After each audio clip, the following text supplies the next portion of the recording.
الحمدللہ رب العالمین والصلاة والسلام علی سید المرسلین اما بعد فاعوذ باللہ من الشیطان الرجیم بسم اللہ الرحمن الرحیم الصلاة والسلام علیک یا رسول اللہ وعلی آلک واصحابک یا حبیب اللہ الصلاة والسلام علیک یا نبی اللہ وَعَلَىٰ آلِكَ وَأَصْحَابِكَ يَا نور اللہ۔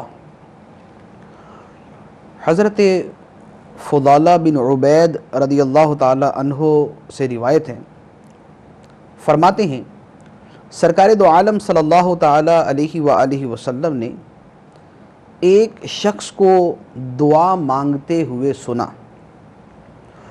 اس نے دعا مانگنے میں نہ تو اللہ تعالیٰ کی بزرگی بیان کی اور نہ نبی کریم صلی اللہ تعالیٰ علیہ وآلہ وسلم پر درود شریف پڑھا۔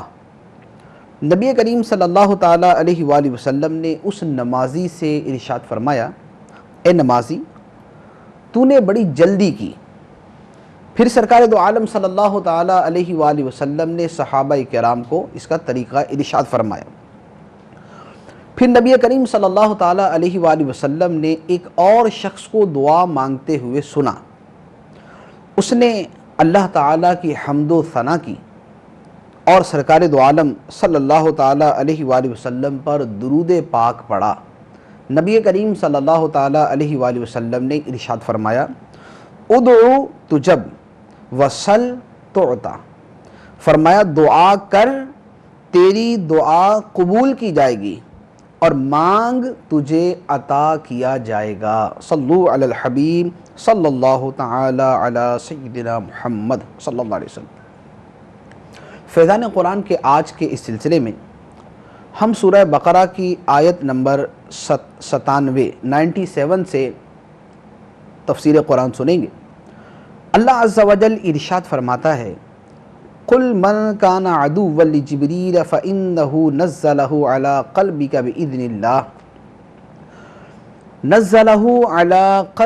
بإذن اللہ مصدقا لما بین یدیہ وہدی وبشری للمؤمنین۔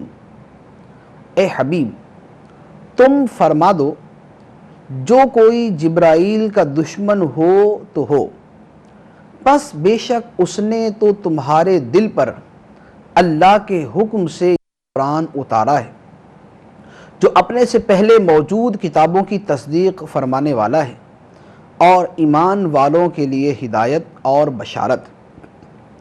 تفسیر قرطبی میں اس آیت مبارکہ کی تفسیر اور اس کے شان نزول کے بارے میں فرمایا، یہودیوں کا ایک گروہ سرکار دو عالم صلی اللہ تعالیٰ علیہ وآلہ وسلم کی بارگاہ میں حاضر ہوا اور کہنے لگا کہ آپ ہمیں یہ ارشاد فرمائیں کہ آپ پر قرآن لے کر کون سا فرشتہ اترتا ہے۔ سرکار دو عالم صلی اللہ تعالیٰ علیہ وآلہ وسلم نے ارشاد فرمایا کہ میرے پاس قرآن لانے والے فرشتے کا نام جبرائیل ہے۔ یہودیوں نے جب یہ سنا تو ان کا ایک بڑا عالم تھا جس کا نام تھا ابن سوریہ۔ اس نے کہا کہ جبرائیل تو ہمارا دشمن ہے، ہمارے اوپر شدت، سختی، عذاب، زمین میں دھنسا دینا، یہ سارے کے سارے عذاب جبرائیل ہی لے کر آیا تھا، لہٰذا ہم اس کے لائے ہوئے قرآن کو نہیں مانیں گے۔ اگر آپ کے پاس میکائیل فرشتہ قرآن لے کر اترتا تو ہم اس کو تسلیم کر لیتے۔ اس پر اللہ عز و جل نے اس ارشاد فرمایا، قل من کان عدوا لجبریل فإنہ نزلہ علی قلبک بإذن اللہ مصدقا لما بین یدیہ۔ ارشاد فرمایا کہ اے حبیب تم فرماؤ جو جبرائیل کا دشمن ہو تو ہو، بے شک جبرائیل تو اس قرآن کو آپ کے دل پر اللہ کے حکم سے اتارتے ہیں۔ تو یہاں پر چند چیزیں اس آیت مبارکہ میں بیان فرمائی۔ پہلی بات تو یہ ارشاد فرما دی کہ یہودیوں کی یہ سراسر جہالت ہے کہ وہ جبرائیل امین علیہ السلام کو اپنا دشمن سمجھتے ہیں۔ وجہ یہ ہے کہ جبرائیل امین علیہ السلام جو کچھ بھی لے کر نازل ہوا کرتے تھے وہ اپنی مرضی اور اپنے اختیار سے تو نازل نہیں ہوتے تھے۔ اگر وہ عذاب لے کر آئے تو اللہ تعالیٰ نے ان کو حکم دیا عذاب نازل کرنے کا، اگر انہوں نے زمین میں دھنسایا تو اللہ تعالیٰ نے حکم دیا، اگر وہ قرآن لے کر اترے تو اللہ تعالیٰ کے حکم سے اترے۔ تو اب جب ان کا ہر کام اللہ کے حکم کے ساتھ ہے تو ان کے ساتھ دشمنی کرنا، یہ ان کے ساتھ دشمنی کرنا نہیں بلکہ اللہ تعالیٰ کے ساتھ دشمنی کرنا ہے، ایک بات۔ دوسری بات یہ ہے اللہ عز و جل نے جو یہاں ارشاد فرمایا مصدقا لما بین یدی، یہ سمجھ آتا ہے کہ یہودیوں کو جبرائیل امین علیہ السلام سے دشمنی کرنے کی بجائے اور انہیں اپنا دشمن سمجھنے کی بجائے ان کے ساتھ محبت کرنی چاہیے اور ان کا شکریہ ادا کرنا چاہیے، اس لیے کہ جبرائیل امین علیہ السلام وہ قرآن لے کر آئے جس قرآن میں ان کے نبی حضرت موسیٰ علیہ السلام اور ان کی کتاب تورات کی تصدیق موجود ہے۔ تو جبرائیل تو وہ کتاب لا رہے ہیں جن میں ان کے نبی اور ان کی کتاب کی تصدیق ہے، تو اس پر انہیں حضرت جبرائیل امین علیہ السلام کا شکریہ ادا کرنا چاہیے اور ان کے ساتھ محبت کرنی چاہیے، نہ کہ ان کو اپنا دشمن سمجھنا چاہیے۔ اور پھر اللہ عز و جل نے اس پر ارشاد فرمایا کہ جو ان کا دشمن ہے تو وہ اپنی دشمنی کرتا رہے، یہ تو اللہ کے حکم سے قرآن لے کر اترتے ہیں۔ اگلی آیت میں پھر ارشاد فرمایا من کان عدوا للہ وملائکتہ ورسولہ وجبریل ومیکال فإن اللہ عدو للکافرین، جو کوئی اللہ اور اس کے فرشتوں اور اس کے رسولوں اور جبرائیل اور میکائیل کا دشمن ہو تو وہ کافر ہے، تو اللہ کافروں کا دشمن ہے۔ یہاں جو چیز بالکل واضح طور پر ہمیں معلوم ہوتی ہے وہ یہ ہے کہ یہودیوں نے جبرائیل امین علیہ السلام کے بارے میں کہا کہ وہ ہمارا دشمن ہے، تو چونکہ وہ ہمارا دشمن ہے لہذا ہم بھی اسے ناپسند کرتے ہیں، ہم بھی اس کے دشمن۔ اب یہودیوں نے جبرائیل امین علیہ السلام کے ساتھ اپنی دشمنی کا اظہار کیا، اور اللہ عز و جل کے ساتھ تو نہیں کہا کہ ہم اللہ کے دشمن ہیں، ہم فرشتوں کے دشمن ہیں، صرف جبرائیل امین علیہ السلام کے ساتھ اپنی دشمنی کا اظہار کیا۔ تو اللہ عز و جل نے فرمایا من کان عدوا للہ وملائکتہ ورسولہ وجبریل ومیکال، کہ جو اللہ کا دشمن ہو اور اس کے فرشتوں کا دشمن ہو اور اس کے رسولوں کا دشمن ہو اور جبرائیل امین کا دشمن ہو، تو گویا صرف ایک جبرائیل امین علیہ السلام کی دشمنی، ان سے دشمنی کرنے والا صرف ان کا دشمن نہیں شمار کیا جائے گا بلکہ جبرائیل کا دشمن اللہ کا دشمن ہے، جبرائیل کا دشمن اللہ کے فرشتوں کا دشمن ہے، جبرائیل کا دشمن تمام رسولوں کا دشمن ہے۔ تو اس سے پتہ چلا کہ اللہ تعالیٰ کی بارگاہ میں اللہ کے نبیوں اور اللہ کے فرشتوں کا مرتبہ نہایت بلند ہے، اور ان کی بے ادبی اور ان کی توہین کفر ہے، اور ان کے ساتھ دشمنی رکھنا کفر ہے، اور ان کی توہین کرنا کفر ہے۔ اور پھر ان میں سے کسی ایک کی دشمنی، یعنی اللہ کے کسی رسول کی دشمنی، اللہ کے کسی نبی کی دشمنی، اللہ کے کسی فرشتے کی دشمنی، یہ اللہ کے ساتھ دشمنی شمار کی جائے گی۔ پھر اس کے ساتھ ایک دوسری بات جو احادیث مبارکہ کے ذریعے ہمیں پتہ چلتی ہے اور یہاں سے بھی اس کا استدلال ہوتا ہے، وہ یہ ہے کہ اللہ کے پیاروں سے دشمنی کرنا یہ اللہ سے دشمنی کرنا ہے۔ چنانچہ حدیث مبارک ہے بخاری شریف کے اندر سرکار دو عالم صلی اللہ تعالیٰ علیہ وآلہ وسلم نے ارشاد فرمایا من عادى لی ولیا فقد آذنته بالحرب، جو میرے کسی ولی سے دشمنی کرتا ہے تو فرمایا میں اسے اعلان جنگ کرتا ہوں، میں اسے اعلان جنگ کرتا ہوں۔ تو حدیث میں فرما دیا کہ جو کسی ولی کا دشمن ہے اللہ تعالیٰ اسے اعلان جنگ فرماتا ہے۔ تو گویا اللہ تعالیٰ کے جو پیارے ہیں، جو اللہ کی بارگاہ کے مقرب بندے ہیں، جو اللہ تعالیٰ کے پسندیدہ اور منتخب لوگ ہیں، ان کے ساتھ محبت رکھنا، ان کے ساتھ عقیدت کا سلوک کرنا اور ان کا ادب و تعظیم کرنا یہ بارگاہ الہی میں نہایت محبوب ہے اور اس کا حکم ہے، اور اس کا برخلاف کرنا کسی جگہ کفر میں ڈال دیتا ہے اور کسی جگہ گمراہی میں ڈال دیتا ہے۔ لہٰذا اللہ تعالیٰ کے جتنے بھی پیارے بندے ہیں، جتنے بھی اولیاء کرام ہیں، جتنے بھی صالحین ہیں، ان کے ساتھ ہمیشہ ادب کا سلوک کرنا چاہیے۔ ان کا نام لکھیں تو ادب کا انداز ہو، ان کا نام لیں تو ادب کا انداز ہو۔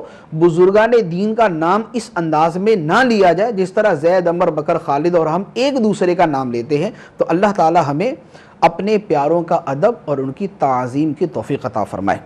مزید ارشاد فرمایا وَلَقَدْ أَنزَلْنَا إِلَيْكَ آيَاتٍ بَيِّنَاتٍ، وما یکفر بہا الا الفاسقون، اور بے شک ہم نے تمہاری طرف روشن آیتیں نازل کی اور ان کا انکار صرف نافرمان ہی کرتے ہیں۔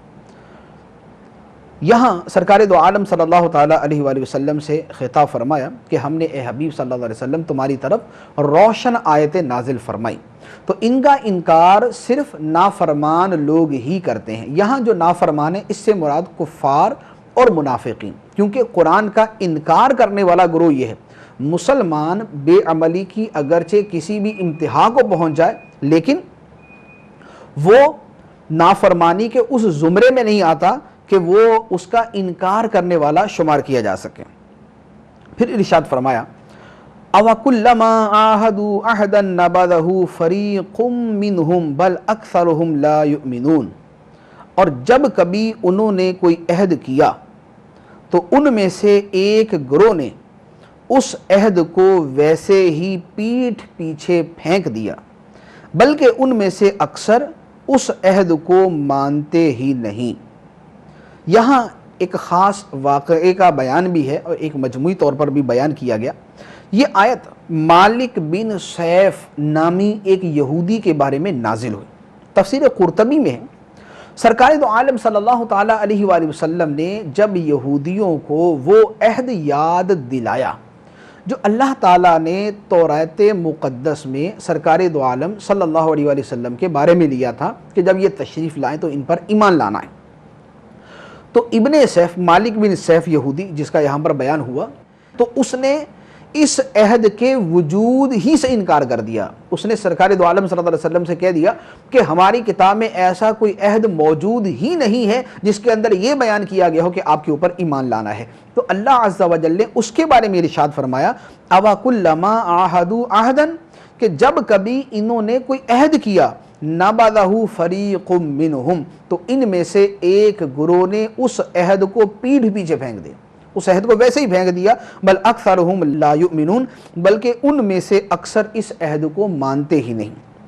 پھر آگے اسی کی مزید تفصیل کے ساتھ اس کو بیان فرمایا، ارشاد فرمایا وَلَمَّا جَاءَهُمْ رَسُولٌ مِّنْ عِنْدِ اللَّهِ مُصَدِّقٌ لِمَا مَعَهُمْ نَبَذَ فَرِيقٌ مِّنَ الَّذِينَ أُوتُوا الْكِتَابَ كِتَابَ اللَّهِ وَرَاءَ ظُهُورِهِمْ كَأَنَّهُمْ لَا يَعْلَمُونَ، اور جب ان کے پاس اللہ کی طرف سے ایک رسول تشریف لایا جو ان کی کتابوں کی تصدیق فرمانے والا ہے، تو اہل کتاب میں سے ایک گروہ نے اللہ کی کتاب کو پیٹھ پیچھے یوں پھینک دیا گویا وہ کچھ جانتے ہی نہیں۔ یہاں بھی جس رسول کی تشریف آوری کا تذکرہ ہے وہ ہمارے آقا و مولا صلی اللہ تعالیٰ علیہ وآلہ وسلم۔ چونکہ نبی کریم صلی اللہ تعالیٰ علیہ وآلہ وسلم کی تشریف آوری کی خبریں تورات، زبور، انجیل ساری کتابوں کے اندر موجود تھیں۔ اب نبی کریم صلی اللہ تعالیٰ علیہ وآلہ وسلم جب تشریف لائے، اور چونکہ آپ ان کتابوں کی زبانی بھی تصدیق فرماتے تھے کہ تورات حق ہے، انجیل حق ہے، زبور حق ہے، اللہ تعالیٰ نے یہ کتابیں نازل فرمائی ہیں، تو نبی کریم صلی اللہ علیہ وسلم ان کی تصدیق فرماتے تھے۔ اور دوسرا، ان کتابوں میں نبی کریم علیہ السلام کی تشریف آوری کا تذکرہ تھا اور سرکار تشریف لے آئے، تو سرکار کا آنا ان کتابوں کی حقانیت اور ان کی صداقت کی دلیل تھا۔ تو جب نبی کریم صلی اللہ تعالیٰ علیہ وسلم تشریف لے آئے تو اب ان لوگوں کو چاہیے تھا کہ وہ اس پر ایمان، سرکار دو عالم صلی اللہ علیہ وسلم پر ایمان لے آتے، مگر انہوں نے کیا کیا کہ ان کا ایمان اپنی کتابوں پر مزید پختہ ہو جاتا، اس کی بجائے نبی کریم صلی اللہ علیہ وآلہ وسلم کو نبی ماننے سے انکار کر دیا۔ چنانچہ تفسیر در منصور کے اندر ایک مشہور مفسر کا قول ہے، انہوں نے کہا کہ جب سرکار دو عالم صلی اللہ تعالیٰ علیہ وسلم تشریف لائے تو یہودیوں نے تورات اور قرآن ان دونوں کا تقابل کر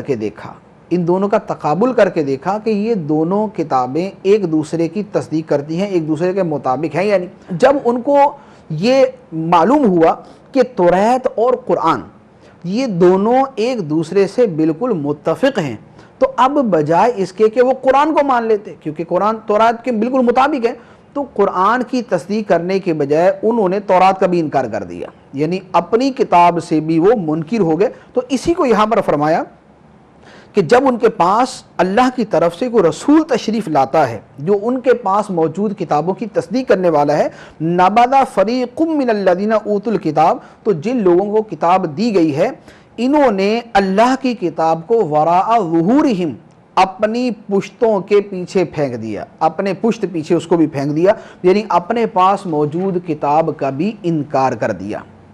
اب یہاں پر ایک بہت ہی اہم بات جو مفسرین کرام نے بیان فرمائی اور ہمیں بھی کچھ اپنی حالت پہ غور کرنا چاہیے۔ ارشاد فرمایا نبذ فریق من الذین اوتوا الکتاب کتاب اللہ وراء ظہورہم، کہ اہل کتاب میں سے ایک فریق نے، ایک گروہ نے اللہ کی کتاب کو اپنی پشت کے پیچھے پھینک دیا، یعنی اس سے بالکل بے توجہی کر لی۔ وراء ظہورہم، پشتوں کے پیچھے پھینکنا، اس سے مراد کیا ہے؟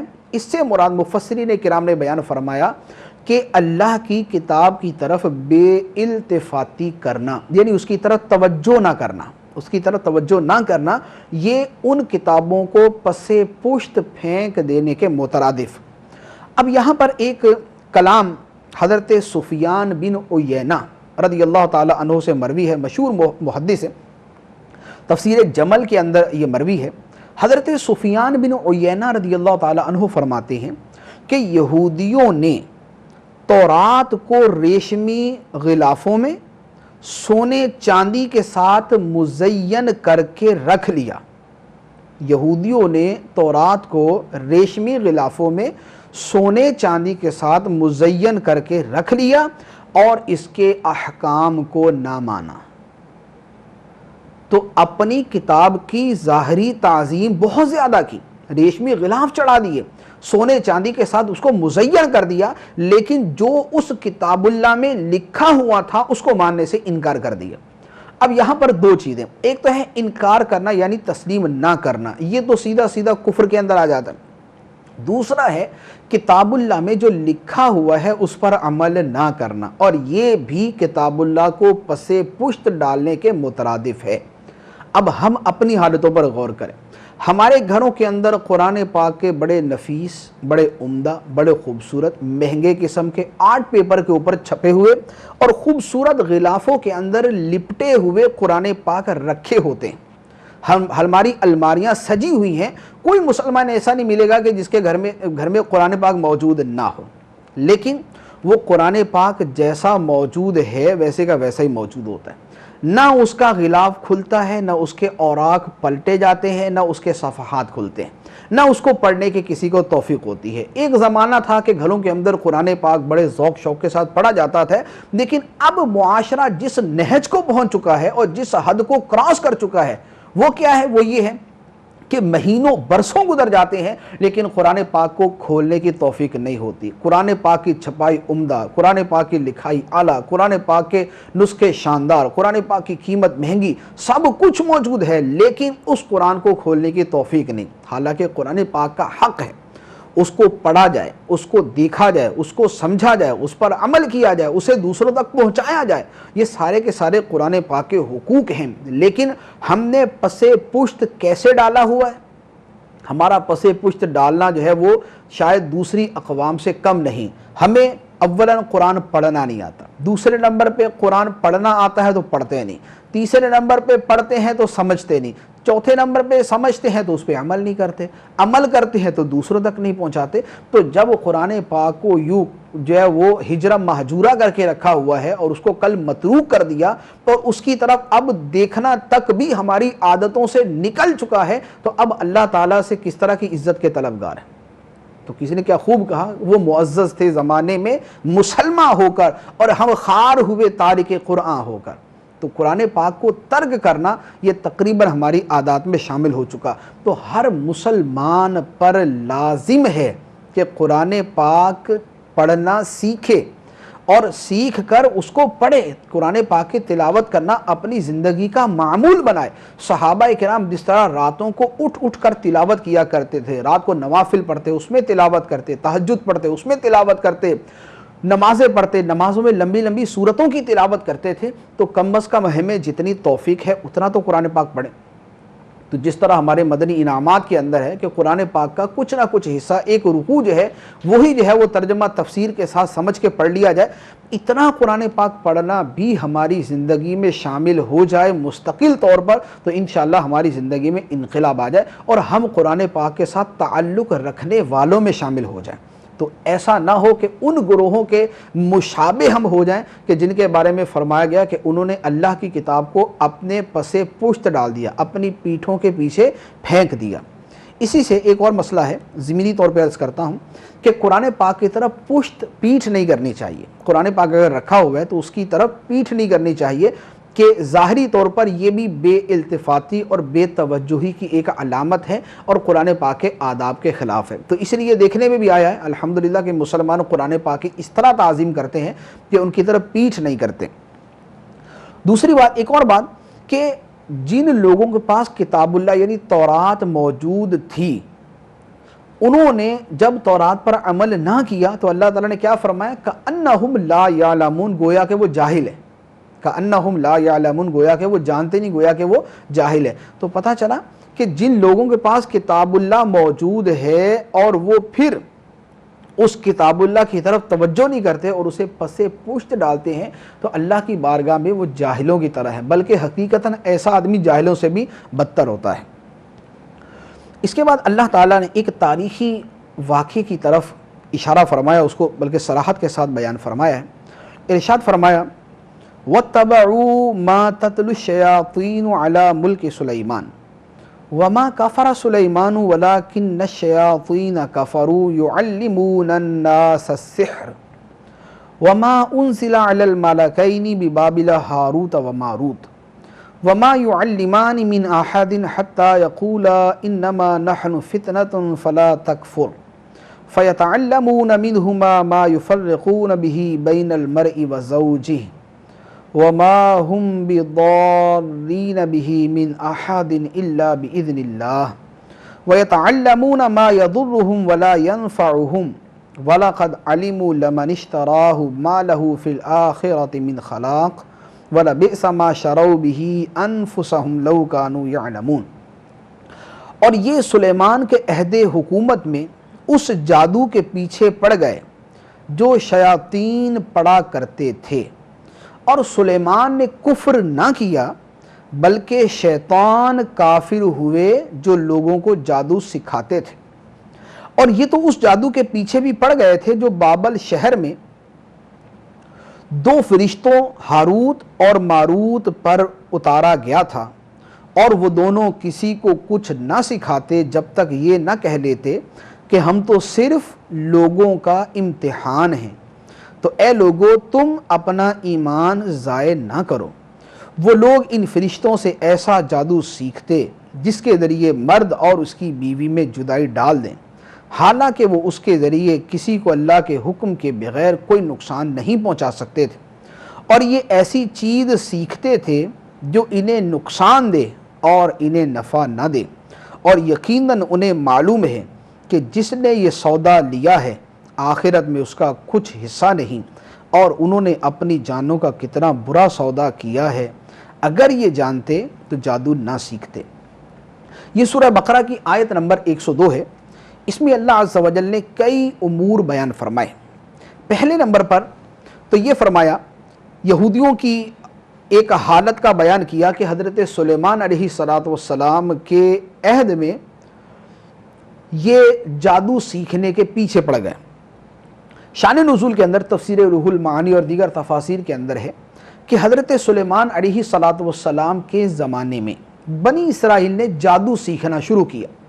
جب حضرت سلیمان علیہ السلام کو اس بات کا علم ہوا کہ بنی اسرائیل جادو کے پیچھے پڑ گئے، تو آپ نے لوگوں کو منع کیا اور جادو کے بارے میں جتنی کتابیں تھیں وہ جمع کر کے اپنی کرسی کے نیچے ان کو دفن کر دیا۔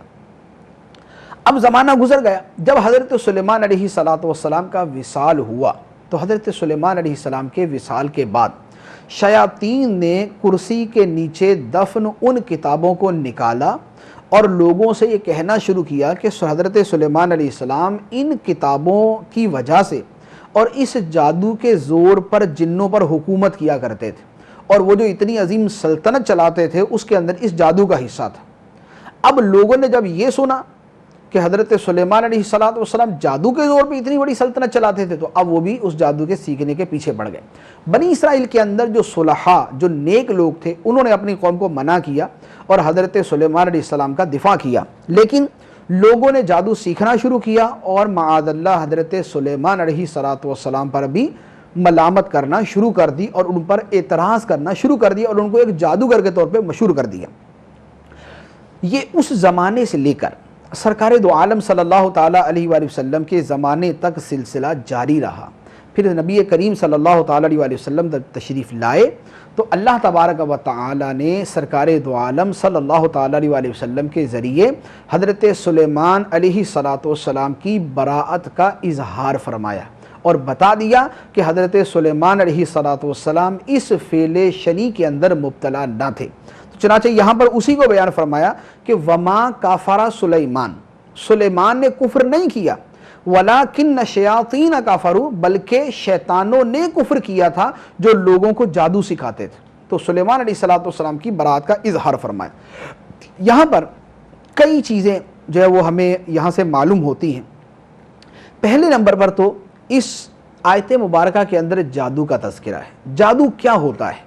جادو کی مختلف تعریفیں بیان کی گئی ہیں کہ جادو یہ ہوتا ہے، یہ ہوتا ہے، یہ ہوتا ہے۔ ایک مشہور تعریف اور ایک مقبول عام کتاب کے اندر شرح المقاصد، عقائد کی کتاب ہے، اس کے اندر جادو کی تعریف یہ کی گئی ہے: کسی شریر اور بدکار شخص کا مخصوص عمل کے ذریعے عام عادت کے خلاف کوئی کام کرنا جادو کہلاتا ہے۔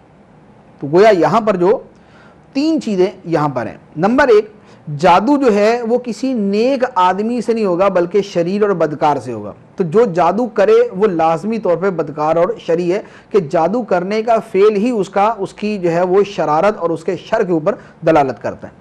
دوسرے نمبر پر اس کے اندر ایک مخصوص عمل ہوتا ہے جو جادوگر اپنی مشقوں کے ذریعے، اپنے جو منتروں کے ذریعے یا اپنے مخصوص اعمال کے ذریعے ان کو حاصل کرتے ہیں۔ تیسرے نمبر پر جادو کے ذریعے عام عادت کے خلاف کوئی کام کیا جاتا ہے۔ ایک تو روٹین کا کام ہے، اس سے ہٹ کے جو کام کیا جائے گا وہ جادو کے اندر آئے گا جبکہ وہ دیگر شرائط پائی جائیں۔ تو یہ جادو کی تعریف۔ اس کے علاوہ بھی متعدد تعریفیں ہیں۔ جادو کے بارے میں چند احکام جو ہے وہ بالکل واضح طور پہ ہمیں سمجھ لینے چاہیے۔ تفسیر مدارک کے اندر فرمایا گیا کہ جو جادو کفر ہے، پہلے نمبر پہ یہ یاد رکھیں کہ ایک معروف جملہ ہے کہ جادوگر تو کافر ہوتا ہے۔ تو جادوگر کافر بھی ہوتا ہے، لیکن ہر جادوگر کافر ہو یہ ضروری نہیں ہے۔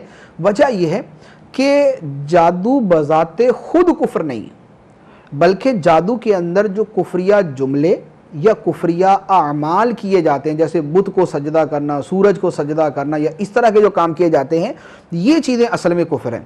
تو وہ جادو کہ جس کے اندر کفریہ اقوال پائے جائیں یا جس کے اندر کفریہ افعال پائے جائیں وہ جادو کفر ہوتا ہے، اور جو جادو ایسا نہ ہو وہ عمومی طور پہ حرام ہوتا ہے۔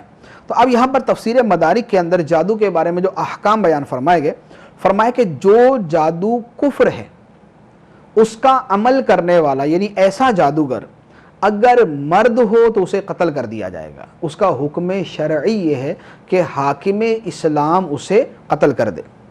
دوسرے نمبر پہ وہ جادو جو کفر نہیں لیکن اس کے ذریعے لوگوں کو ہلاک کیا جاتا ہے، لوگوں کو مار دیا جاتا ہے، ایسے جادو کا عمل کرنے والا یعنی ایسا جادوگر جو ہے یہ ڈاکو کے حکم میں ہے، لہذا یہ مرد ہو یا عورت دونوں صورتوں کے اندر اس کو قتل کر دیا جائے گا۔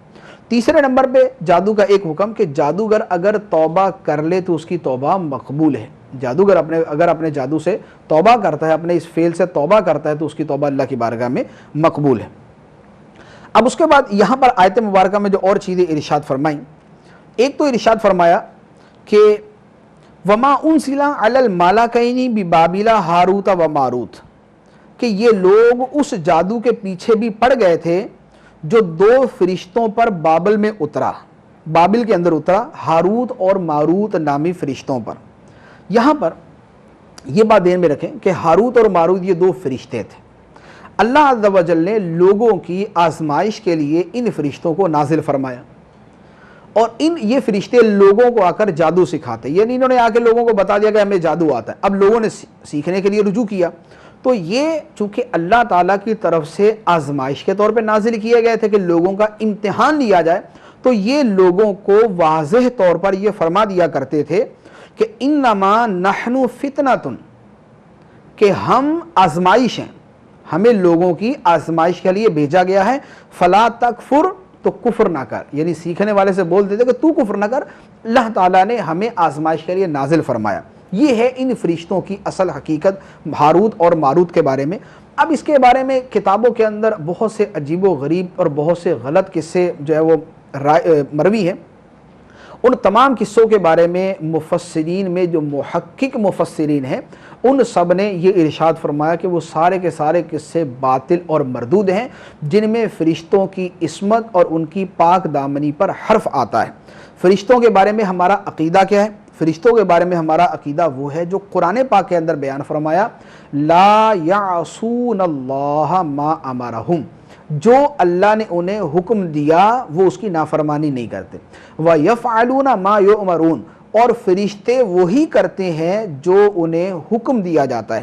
تو فرشتوں کو جو حکم دیا جاتا ہے یہ اس پر عمل کرتے ہیں، اللہ تعالیٰ کے حکم کی خلاف ورزی نہیں کرتے، فرشتے بھی معصوم ہوتے ہیں۔ تو فرشتوں کے بارے میں ہمارا یہ عقیدہ ہے۔ تو لہذا جو فرشتے بابل کے اندر اترے وہ لوگوں کی آزمائش کے لیے تھے، جیسا انہوں نے خود بیان فرما دیا۔ پھر اس کے بعد اللہ عز و جل نے جو جادو سیکھنے والے تھے ان کے بارے میں فرمایا کہ یہ کون سا جادو سیکھتے تھے۔ فرمایا فَيَتَعَلَّمُونَ مِنْهُمَا مَا يُفَرِّقُونَ بِهِ بَيْنَ الْمَرْءِ وَزَوْجِهِ، لوگ ان فرشتوں سے وہ جادو سیکھتے جس جادو کے ذریعے مرد اور اس کی بیوی میں جدائی ڈال دیں۔ یفرقون بہ بین المرء وزوجہ، جس جادو کے ذریعے مرد اور اس کی بیوی میں جدائی ڈال دیں۔ تو گویا اس سے تو یہ بات پتہ چلی کہ جادو کے اندر اکثر ضرر ہی کی صورت پائی جاتی ہے۔